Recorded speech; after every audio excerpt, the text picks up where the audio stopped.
The Nissan R390 GT1 was a grand touring-style race car designed by Tony Southgate, Ian Callum, and Yutaka Hajiwara. In order for it to race, a homologated road version had to be built, which is what this casting is based on.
Only one road car was ultimately built, with the race car developed from the road car.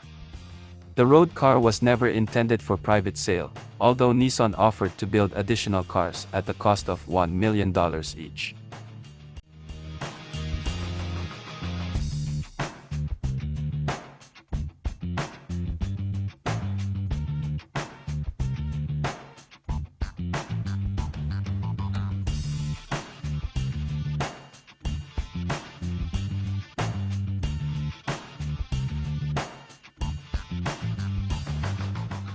The car is currently stored at Nissan's Sama warehouse amongst various other prototypes.